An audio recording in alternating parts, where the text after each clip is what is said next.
All right, good morning, everybody. And welcome to another study of Revelation. According to my notes here, this is part number 40 already. We are wrapping up chapter 13, literally on the last verse. I was going to try to finish last week, but I don't want to rush anything. So we're in the last verse of 13. We're going to go into chapter 14 today. But first, of course, let's recap what we have discussed before here. So Revelation 13:14 is where we started before, and it said, "And by the signs that it is allowed to work in the presence of the beast, it deceives those who dwell on earth, telling them to make an image for the beast that was wounded by the sword and yet lived." So remember, this is talking about the false prophet now, right? We're not talking about the Antichrist anymore. We're talking about the false prophet, the other piece of this evil trinity. You got Satan, you got the Antichrist, you have the false prophet, and he made everybody worship. Remember, he got his power from the presence of the beast, and everybody has to worship it. Everybody who dwells in the earth has to worship this image. And it's very much like, remember, Nebuchadnezzar's golden statue. That's really what this is like. It's another version of that, because everything's a pattern that's played out in the past that will play out in the future. But this time it's going to be different, because Nebuchadnezzar's statue didn't talk. It just stood there and they had to bow down to it. This one's going to be animated, right? Which is really, really interesting. It's going to make it, and it's to the beast that was wounded but yet lived. But this beast, or this image, is going to be animated. I talked about, sure, it might be artificial intelligence, because there's going to be AI everywhere now, so it makes a little bit more sense that way. But I think this is going to be what they call, it's another term in Kabbalah or Jewish mysticism. It's called a golem. I talked about Golem. I said you can look up golems. And this is when an inanimate object comes to life with some kind of ritual or magic incantation to recreate what God did, right? So this is all counterfeiting what God did. And it said in verse 15, it was allowed to give breath to the image of the beast. There it is. Counterfeiting Genesis, right? What God did in the beginning, breathed life into his own image, right? So that the image of the beast might even speak, might cause those who do not worship the image of the beast to be slain. So it's the Terminator, right? You got this robot thing maybe, or a statue, whatever it is, it can kill you. It's walking around killing people, and it'll probably be the headquarters of worship too. And also, what's an interesting thing about this, by the way, why would Satan need this image? This is the question. Why would he need this image? Well, think about it. He can't be everywhere at once. Only God can be everywhere at once, right? So when he's not around, he wants to make sure he's being worshipped, so he has his image do some of this work. I also was studying and heard a thing, too, that's really interesting about AI. What's really interesting about AI is it permeates through our entire society, and we're never going to get rid of it, and probably till the end times, most likely. But it is Satan's system, for sure, that Satan's going to use this system, and that he would have wanted this AI system. Now, it can do a lot of great things, I know that. But why would he want AI? Because what's the one thing Satan doesn't have that God has?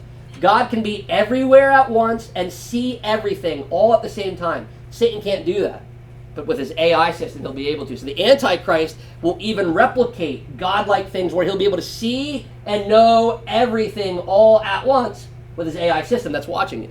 So again, a counterfeit of God's omnipresence we're going to see in the end times. That's why it's able to kill people. That's why it's able to find out if you weren't worshiping, because it can hear and see everything you do, right? We're not even prepared for this yet, but wait until the wearables. I was just talking about this. When those wearables come out, those glasses are really, really cool until you realize in about a year, maybe less, maybe it's already happening, but it's pretty soon, that everywhere you go, just like remember how there used to have to be cell phones and now there's cell phones? There's going to be wearables everywhere, right? And that's what they're going to get us off the cell phones to go to these wearables. Why? Most likely, I mean, it's not terrible and nefarious on the surface, but down on the bottom, when you realize you can walk down the street and everything you do, everywhere you go, pretty soon, you can go on a trip to California, to Tennessee, to around the world. If they have wearables, you're being recorded, and everything you say and everything you do. We've already reached that state in our world. And that is how the beast will know. You'll never, and we're maybe already too, you already know you can just talk to your phone you can just say things out loud if you want your phone, because it's listening all the time. Now the video is going to start coming, and this is how you can see the system. We are very close, in my opinion, to the system being built. They're building the system. It also causes all, both small and great, both rich and poor, both free and slave, to be marked on the right hand or the forehead. Now, this is where they have to get this mark, right? This is the economic thing I talked about. They have to do this for their economic, and we're going to talk about the mark here in a little bit and what it really is. But you have to get it on your forehead or your hand. Remember, your thoughts and your actions. All your thoughts and your actions need to honor the Antichrist, is what he's saying, because it's a mockery of God. I talked about how you go back to the Old Testament, the books of Moses, and they had to be marked on the hands or the forehead in honor of God. So again, this is a counterfeit. Another interesting thing, remember, it says both rich and poor, which is different from earlier. Remember I talked about last week about not harming the oil and the wine in the past, because the rich, although everybody was still starving and having a tough time getting bread, they were still drinking wine. That changes now. They won't get their oil or wine anymore unless they have the mark. Things have changed. Things have gotten worse. Have you noticed? The rich people could buy their way out before. Now they can't. By the way, you also can't say that you're on welfare and you need help either. That doesn't work either. So rich or poor. So you can't say, I'm too poor, I can't take the mark, I can never earn it anyway. Doesn't matter. There's no welfare, there's no being rich enough.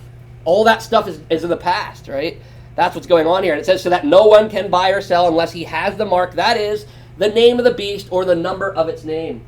And I talked about this too. How, yeah, we'll probably have microchips, all that kind of stuff in the end times. And he'll probably use those kind of things. The credit card thing already people thought that credit card was the Antichrist back in the day. I've read history on it and how it made sense to bring this kind of a system in. It was one of the introductions, right, to the system where they could shut down online bank, all that kind of stuff, right? That got to that point, but he's not going to hide it. He wants worship. Just like Jesus doesn't tell you to hide it. He doesn't sneak his name into your heart, right? He doesn't sneak in. You have to invite him in, and then you have to tell everybody, you have to shout it from the mountaintops that Jesus is Lord, that he's your Savior, right? That's what he's making you do. So he's not going to sneak the mark of the beast on anybody. That is just some people who maybe just don't fully understand the concept of this.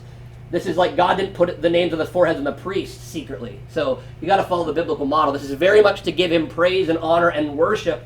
Just like Nebuchadnezzar didn't ask you to worship the beast in private, his image in private. See, so it's the same kind of thing. It's going to be very obvious. And it's going to be, and could you imagine just having to have somebody's name tattooed? Could you imagine having to have like the president or some king or some prime minister's name tattooed on your hand and your forehead? Or else you can't have a job and you can't eat and go to restaurants and buy groceries?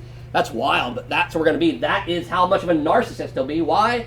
Because it's actually Satan. Remember, Satan's going to possess the Antichrist. It'll be the Antichrist and Satan. And the reason the Antichrist is getting so much worship because Satan's standing in his body, right? It's be like you standing in the body of somebody in the NBA or somebody on a concert stage and being up there and be like, wow, this is crazy. People are cheering for me. And then you like it, so you want to stay in the body, right? That's kind of what Satan's doing. Some people, that's kind of what he's doing here. He's stealing the glory. Although it looks like the Antichrist, it's actually Satan has most likely possessed him because he has that son of perdition name, which is the same title given to Judas when Judas was possessed at the Last Supper. You can look into that. And now we are continuing on. We're going to finally finish chapter 13 here. Verse number 18, another one of the most controversial verses. Verse 18, this calls for wisdom. Let the one who has understanding calculate the number of the beast, for it is the number of a man. And his number is 666. So again, for 2,000 years, people have attempted to identify who this beast is through his number. But before jumping to speculation like everybody else does, I want to look at what John actually says here, right? So first off, we have a good hint here. What are the first four words? This calls for wisdom. It calls for wisdom. It doesn't call for guessing. It doesn't call for conspiracy theories and internet hoaxes. It doesn't call for speculating without calculating and having wisdom, okay? Just hold your finger here for a second. Go to James chapter 1. Go to James chapter 1, verse number 5. So hang out in Revelation because we're obviously going to come right back to that. But go to James chapter 1, a couple books back, and go to verse number 5.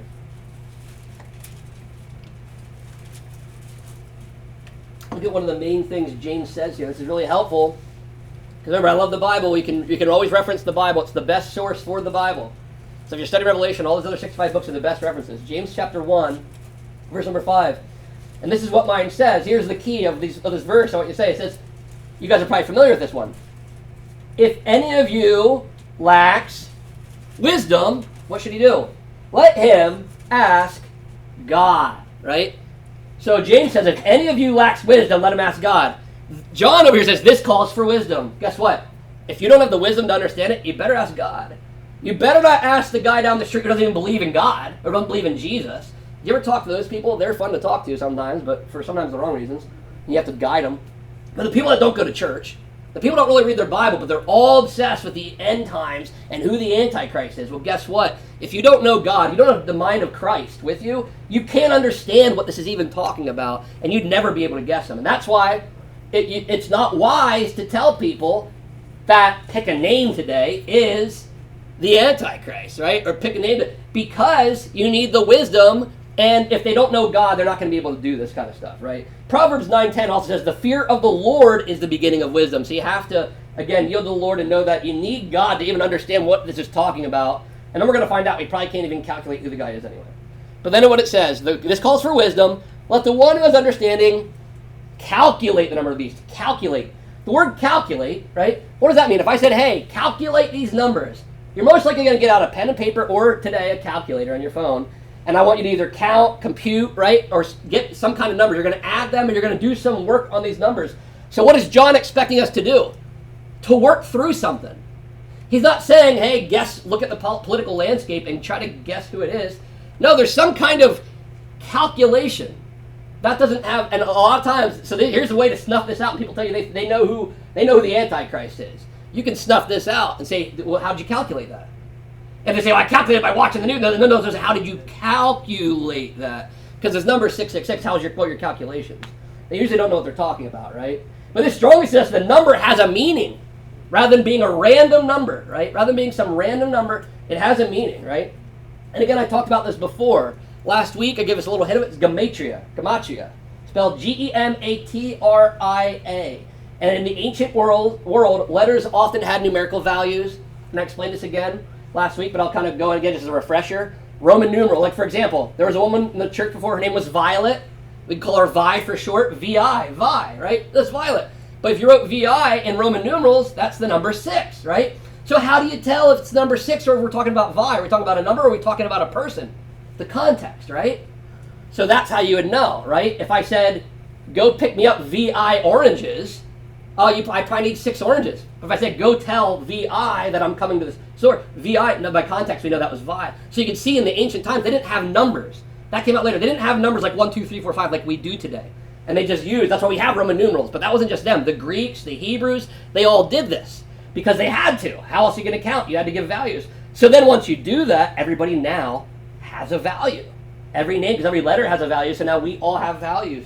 And if you didn't understand that, how the Hebrews did this and the Greeks, and you don't understand Roman numerals, you wouldn't be able to calculate that, right? Just like if I told you, like, for example, let's just say, I remember XL, the Super Bowl XL, because that was when the Steelers were in, because of the bus, I thought it was the extra large Super Bowl. But the XL, what did that really mean? That was it the extra large Super Bowl? No, you have to calculate. Who has wisdom understand XL was the number 40 because X is 10 and L is 50 and a number before the L subtracts it. I know that. If you didn't know, you'd say, oh, Super Bowl. That's what the Super Bowl numbers are, by the way. You have to calculate those letters. That's the same thing you have to do here. So see, now you understand that. So now it's a person name, somebody's name represented numerically as we're getting, right? This is the number of the beast. So it's not the false prophet. This is not the number of Satan. It's a name of a person who's going to exist, right? The Antichrist. This relates to him. For it is the number of a man. That's how we get the confirmation, right? It's a man. Now here are some of the debates of what this could be. One, I think what we were saying, it's a specific individual. It's the Antichrist, which is the most straightforward answer. So this beast is a person, and this number identifies him, right? Whether this, and by the way, I want to let you know, like we have 666 here, even on these pictures here. That might just be a placeholder because we can't put the name. This is almost, the number 6s are almost like question marks, if you want to think of it like that. We don't know, because it's not going to have numbers on your hand. You're probably going to have the guy's name on your hand, right? But I can't tell you the guy's name because you can't know that. It's a mystery. So just for now, we'll call him 666. See? That's how this works. So you can see what's going on here. But this number identifies a man, I think. But some other people will say, well, no. And there's people that take everything metaphorically or symbolically. And they'll say, no, this really means the number of mankind. This is the number of humanity. And this is a number to show that humanity will be sinful and rebellious in the end, because the trinity of the 6s that will also show, it's a trinity of course, but it actually points to man, and man's number is 6, which is true. Usually one short, falling short of God. God's number is usually 7 in numbers in the Bible. So let's say this represents fallen humanity in the end times. Well, I think it's both. I think, of course, humanity is going to be very fallen. It won't just be the Antichrist. But I think it's really clear because it says his number is 666. How can you calculate humanity's number, right? So that doesn't make any sense. But again, this is the number 6 symbolizes falling short of God. I think this is the beast number because remember that Trinity, the Father, Son, and the Holy Spirit. Their Trinity is Satan, the Antichrist, and the false prophet. So God's number 777. You see that a lot. So 666 is falling short, a Trinity falling short, right? A counterfeit, a ripoff, not as good. You can see it there. So humanity is basically saying humanity attempting to be God while continually falling short is what you're seeing here. So now it gets really interesting. Now we're going to talk about the 666 number, calculating who could this be. So we have our friends that are preterists, and I love a lot of the preterists. Preterists are the ones that are usually amillennial, and they usually think that everything happened in the past. They'll tell you that Revelation is also like all the other Bible books in the past, and it happened in the year 70. I say parts of this happened in 70, but I say everything's a pattern and it's going to happen in the future. I think there's a lot of evidence for that. However, remember, things happen over and over. So I think they have a little bit of credence here, because what they'll tell you is that this was Nero Caesar. Nero, remember, he was a wild man. If you read about Nero, he was pretty evil. And he was very anti-Christ-like if you look at him. He was the emperor. He was the ruler of the world. The Romans were in charge at this time. He was ruling, right? Some people think that, and we don't know, there's a different emperor at the time later, but people think that he was referencing Nero. And they even talked about, by the way, if you look at this is wild, how Nero fits the Antichrist model. There's a belief that Nero was going to come back from the dead. Look this up. Come back from the dead and come back and take over and conquer. So that was the revival from the dead, and everything probably had people spooked, like maybe even John. Like, here's what's wild. John's writing this, but remember, it looks like the end of the world to him. How it feels to us, it looks like to him. People are getting their heads chopped off. He's in prison as a 90-year-old man because he loves God, right? So all of this stuff is going on, and then he knows that there was this Nero guy in the past, and he died. He said he's going to come back. So he's like, I don't know, and this guy was pretty evil. So Nero, I believe, was a prototype, was a typology, an archetype of the Antichrist. I think he lived it out pretty good. He didn't fulfill all the things. He never came back from the dead like they expected him to, right? If Nero would have came back from the dead, they probably would have had a good argument, because that would have been that fake coming back from the dead thing. So they'll tell you that this was Nero, this is a thing of the past, and that's what this is referring to. I don't think so. I think he was a part of it, because, there's other people that talk about, in the past they said this was Napoleon. Some people said this was Hitler, Stalin, Mussolini. Some people even called the popes this, which I think the pope's a false prophet. I think it's just mixed up, because the pope's not getting the worship. That's the false prophet. Or the beast is getting the worship, not the false prophet, right? Some people say, it's modern politicians, it's business leaders. People are going to speculate forever and ever and ever. Here's the thing. Every generation has been completely wrong. The Antichrist hasn't shown up yet, so everybody that's ever predicted has been absolutely wrong. That's why, just be wise and know that we are given this number 666 because we can't know his name until it happens later. We probably won't be around for it. And remember, the system's going to be set up, and then he'll come up on the stage. So even if today we woke up, or tomorrow we wake up, and we find out there's a 10-nation world government now, and the world government's been set up, and there's this one leader, and there's 10 nations, you still can't even guess who the Antichrist is, which blows people's minds. People right away, that's the first thing I would read on all my social media is who the Antichrist is and how he's leading it. But here's the thing. The Bible talks about once that's set up, I keep repeating this so you guys know, he takes out 3 kings, so he comes up later on. He comes up even after the system's set up, so that's how you can never guess, right? That's how you can never guess who it is. This is like saying somebody who's going to come in 2030. You don't know, and they come out of the scenes out of nowhere.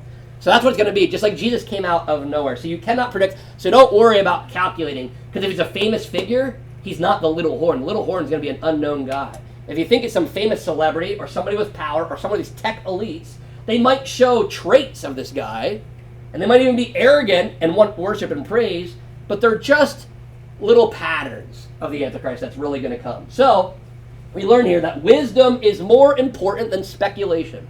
And he puts it out right here. Do not speculate. You'll have to calculate it. And if you calculate it, you can't even be sure you're right because of all the other information we have. So be careful with prophetic speculation. The same thing with the end times or Jesus' return, the rapture. People always ask me, do you think it'll be this year? And I say, I don't even want to answer. I think it might be. I don't want to answer because then I don't want to screw it up and say that he's coming back and then me ruin it. I'm never going to speculate because the Bible says not to do that. So I don't even try to speculate who the Antichrist is. I'm pretty sure I couldn't guess who it is. Also, another point I really want to make on this verse, right? This is actually sad because one of the biggest attentions in this book is the number of the beast, the mark of the beast, like I said. But Christ's identity is much clearer. Think about this book. This book, along with the Bible, the whole Bible, but this book, Revelation, that's called The Lamb Was Slain. We've pretty much, how he sounds, how he looks, all these different titles. Can't mess it up. You know exactly who it is. It's Jesus. They didn't say calculate his number with wisdom, right? They just came out right out and said, and this is all mysterious, right? Which is probably why we do what we do and try to speculate. But the thing is, this guy is not even important. We won't even put his name short. It's mysterious. Don't even worry about him. This is what's going to happen. Jesus is the name you have to worry about. He's the one that you can identify today. Can't identify this guy. Don't worry about him. That's going to come. That's evil. Just be ready for it. Be ready for those kind of people. By the way, I don't think we're going through the tribulation, but we can go through many tribulations, right? So we can run into our little mini antichrists that will do very similar things, right? That's happened in the past, right? That's why I listed Hitler, Mussolini, Stalin, because they are versions of this. That can still happen, but the ultimate ones later. But Jesus has the clear identity, and as we're going to see in verse 14, the good reminder that Jesus wins. Because the beast, good reminder here, remember he only reigns for 42 months, 3.5 years. But we know from this book, and he's been letting us know that Christ reigns forever. So it's a good reminder again. All right. Now we're going to enter, finally, chapter 14. We made it. Chapter 14, verse 1. And it's actually kind of great how God kind of helped us out here about how we just segue right into 13 to 14. Because this will make a lot more sense now. Then I looked, and behold, on Mount Zion stood the Lamb, and with him 144,000 who had his name and his father's name written where? On their foreheads. This is great because a lot of times people will go to chapter 13, they'll read about the mark of the beast, get all hyped up and talk about it, and they don't go to the next verse. The next verse of the next chapter is talking about a mark written on the heads. But this time this mark is not the mark of the beast, right? It's the mark of the Lamb. They stood with the Lamb. So it says, then I looked.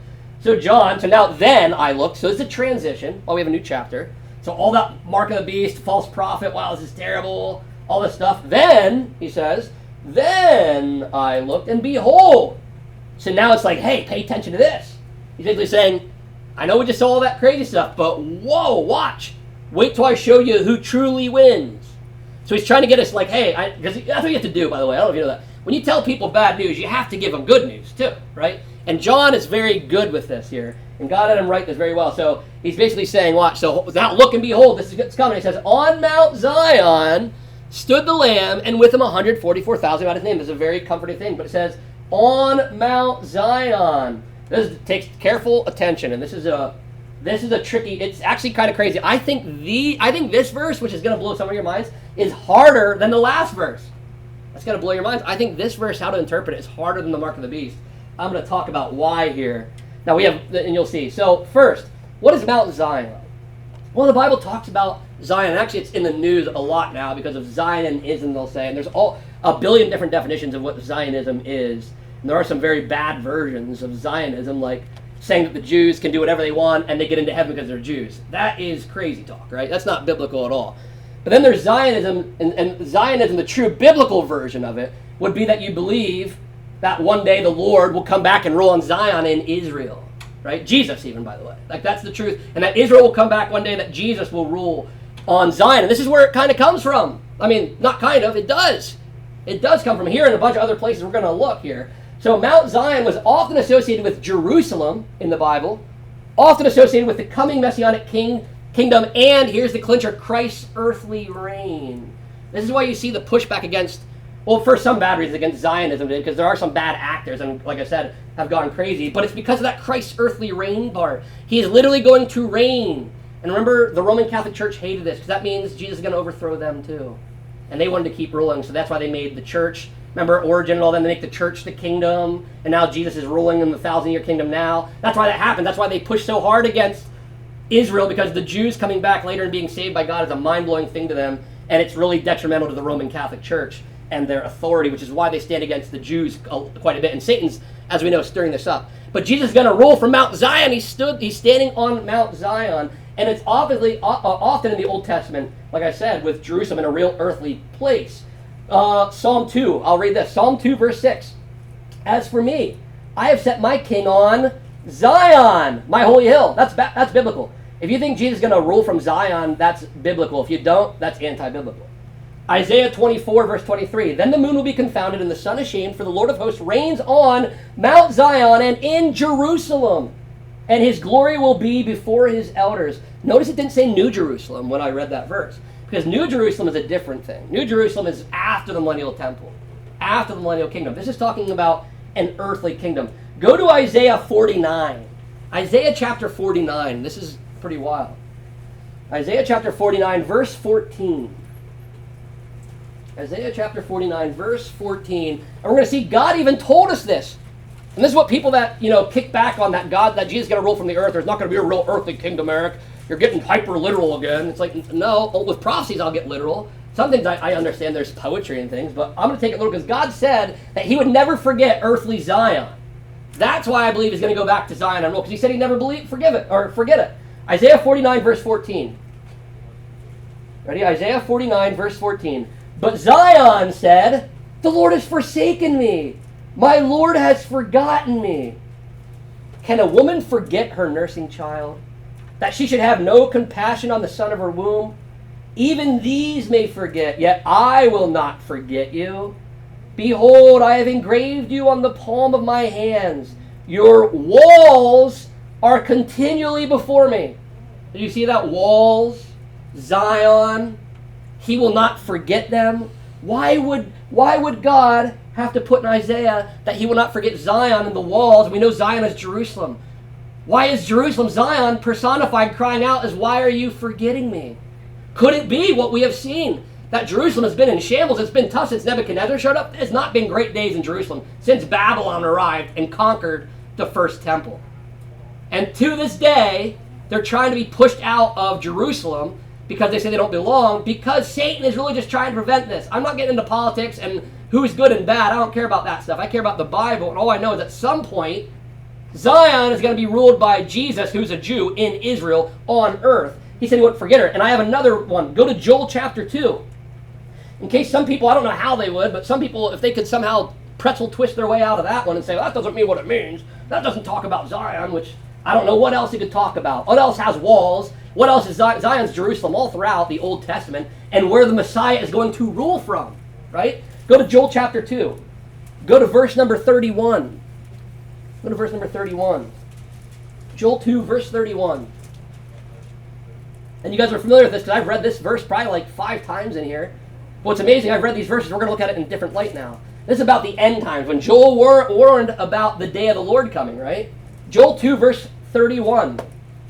The sun shall be turned to darkness, and the moon to blood, before the great and awesome day of the Lord comes. And that's what we've been talking about this whole study in Revelation, right? So then what it says, and it shall come to pass that everyone who calls on the name of the Lord shall be saved.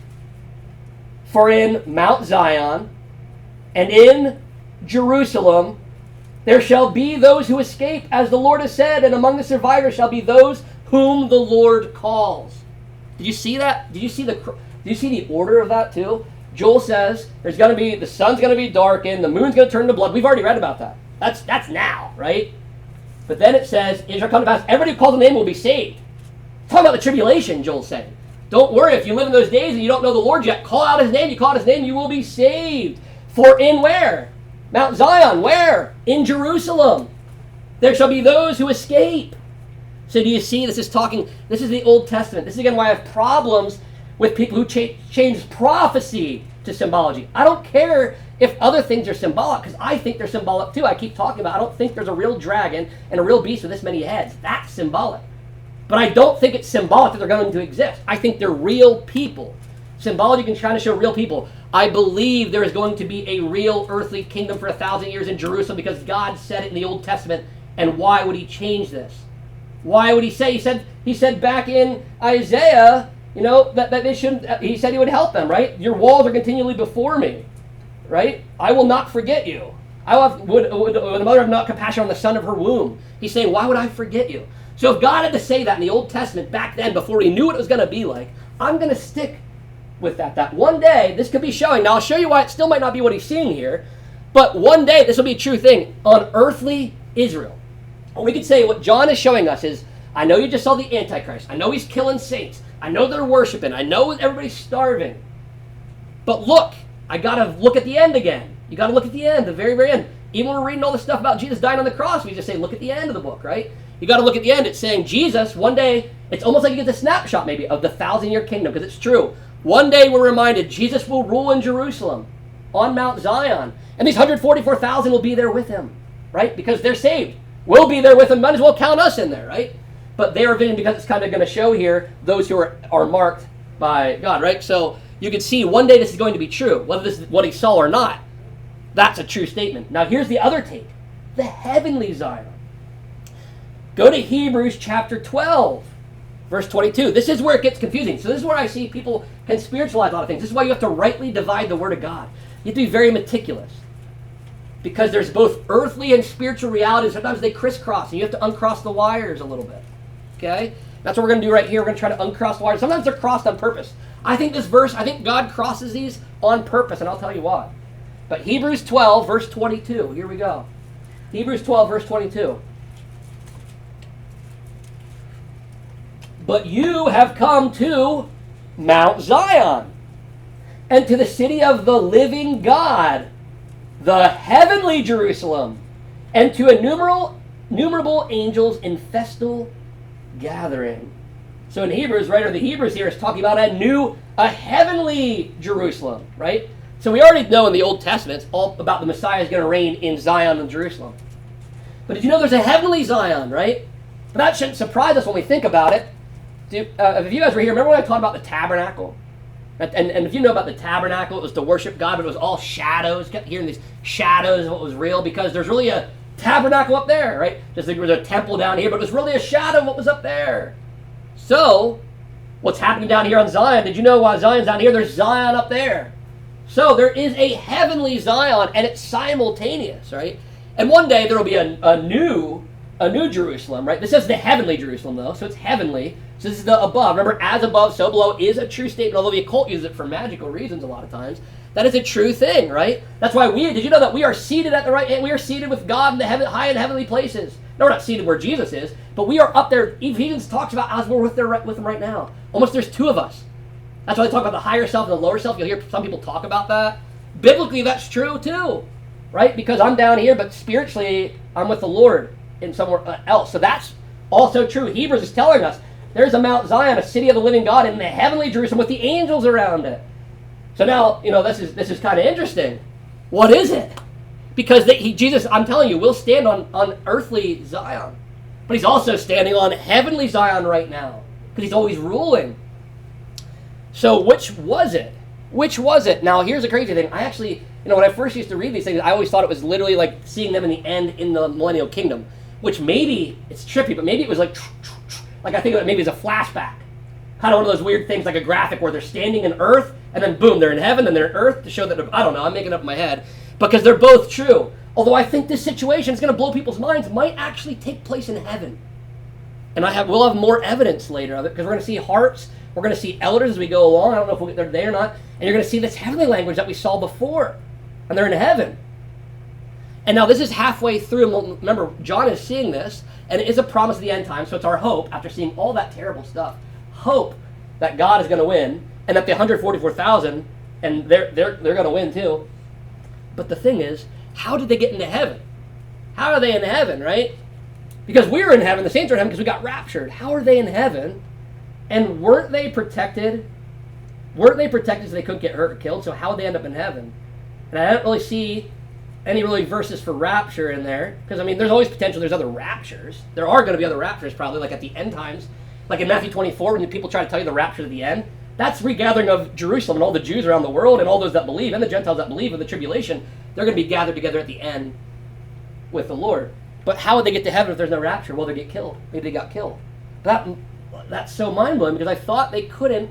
I thought they were sealed and they were protected. That was the whole seal thing, right? Now they're sealed.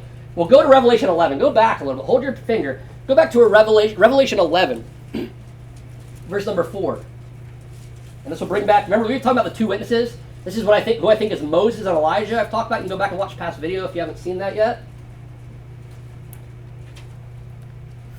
All right. So Revelation 11, verses 4 through 7 says, "These are the two olive trees and the two lampstands that stand before the Lord of the earth. And if anyone would harm them, fire pours from their mouth and consumes their foes. And if anyone would harm them, this is how he is doomed to be killed. They have the power to shut the sky, that no rain may fall during the days of their prophesying. And they have power over the waters to turn them into blood and to strike the earth with every kind of plague, as often as they desire. And when they have finished their testimony, the beast that rises from the bottomless pit will make war on them and conquer them and kill them." So why would I bring this up? Well, if you remember, they were protected. The two witnesses were protected. They couldn't be killed. All their works they were doing, they were essentially kind of sealed in a way, you could say, right? They were essentially sealed. So could it be that the 144,000 were only sealed for the same time period. Why would I say that? Why would God let them be killed? Because their mission was what? To evangelize the whole globe, right? So why would they be killed if they have to evangelize? Well, think about where we're at now. We're at the point, we're going to get to the point later, where the mark of the beast. Remember what it says about the mark of the beast? If you don't get it, you cannot buy or sell, right? So basically it'll be you'll be killed or get the mark of the beast. And later on we'll learn that if you get the mark of the beast, there's no salvation. That means it's basically like blaspheming the Holy Spirit in a way. Once you take the mark of the beast, that means you fully worship. So at this point, you can kind of get the idea. At this point, halfway through, that's about all there is, right? That's about all there is. There'll be some more evangelism, but potentially they'll be killed. There will be people that it'll be done. There's not going to be much more converting after that, right? There might be some. The ones that could get converted might be Jews, I think about, who realize the Antichrist is evil. They realize the Antichrist is evil, but they don't put their faith in Christ yet. They still might have this time period of salvation. But other than that, if you have believed in the Antichrist and fallen in the worldly system, there's no hope for you. The Bible will talk about later. So potentially, just potentially, this is a heavenly view, not from the end, but he's seeing them heavenly now in heaven on the heavenly Mount Zion. And we're going to get some heavenly language that might show that. But why? The whole point is, why is he showing us these 144,000? Because they were in way back in chapter 7. They got sealed, and we saw them as the evangelists, and people were getting saved, it seemed to see. But now here they are, at the end with Jesus to show that he is victorious. Although all this evil, and it looks like you're losing, it looks like you're down, it looks like the world's in utter it's hopelessness. It's what I get my messages about all the time today. It looks like the world's going to end. Well, I know, but read the end. Look what happens here at the 144,000. They were mentioned in the past in chapter 7. They were sealed up for their job, but now it's showing that their job is victorious. They accomplished what they were put up there to do, is basically what that means, right? And with them, it says, and with him, the 144,000 had his name and the Father's name written on their foreheads. So they're standing with the Lamb, first off. The Mount Zion stood the Lamb, that's Jesus, very clear. And they have his name written on their foreheads, again, sealed with the Lamb's name. And again, Ezekiel, I'm going to read this, Ezekiel chapter 9, verse 4, for time's sake, I'll read this. Ezekiel chapter 9, verse 4, God had them mark his people in Jerusalem in the past, remember? That's how they were marked. So then the Lord said to him, pass through the city through Jerusalem and put a mark on the foreheads of the men who sight and groan over all the abominations that are committed in it. So them being marked, again, was symbolic of the past and people that stand with God, essentially, right? Has his Father's name, so it shows the Son and the Father. So think about this. They're going to have the name. It didn't say they're going to have 777 written on their forehead, did it? It just, they told us what it was going to have. It's going to have the Father's name written on their foreheads. So now, go back to what I was talking about earlier. The Antichrist will probably have, that name, his name written on their foreheads. So you can see the contrast. There are going to be people on earth that have the Antichrist name written all over them, and they're going to have the godly people like us. We are sealed, technically, right? And we might be sealed on the forehead right now, invisibly. Because we have the seal of God, and when he comes back for the rapture, he'll know to get us, right? So we are sealed already. You can think of it like that. We are sealed and spiritually, eternally protected. Just like they were sealed and eternally protected. They were protected temporarily in the earthly physical form, but spiritually, they were eternally protected and never harmed. And there's another reminder, too, for us, that God's promises never fail, right? He promised 144,000, and they stand victorious, just like he promises us. No matter what you're going through, you will stand victorious with Christ if you stand with him at the end, right? Christ's victory is certain. That's the hope here. And also another thing, everyone bears an identity. Here's another thing. You either are marked by God or you're not. Right now, that's kind of the truth. Just in the end, it'll be more visible.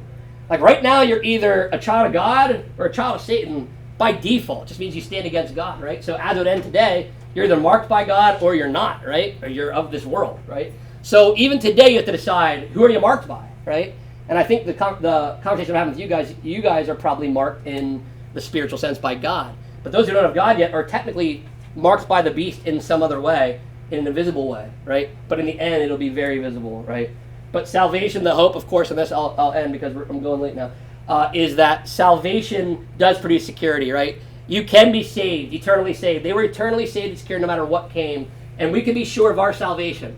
You're just like those 144,000 in chapter 7, you are sealed, just like them, and you will be victorious, and you will stand on Mount Zion. You will stand in the heavenly Mount Zion, because when they're on the heavenly Mount Zion, we would be there. And when on the earthly Mount Zion, we will be there. So this is our hope.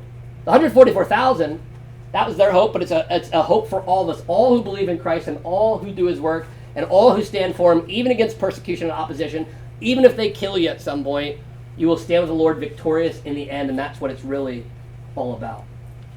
Does anybody have any questions or comments based on anything we went over here? I know there's a lot to go over, and there's a lot to process. All right. Well, next week, I think I'm going to take a break from the Revelation, do a little special episode for you next week, and then Lord willing, we'll come back, which will give you guys time to read ahead, because we just did the transition from chapter 13 to chapter 14, so there's a lot to come ahead now, but it's a little bit more hopeful, as you can tell, the last chapter. So read ahead, but until next time, keep your lamps trimmed and burning.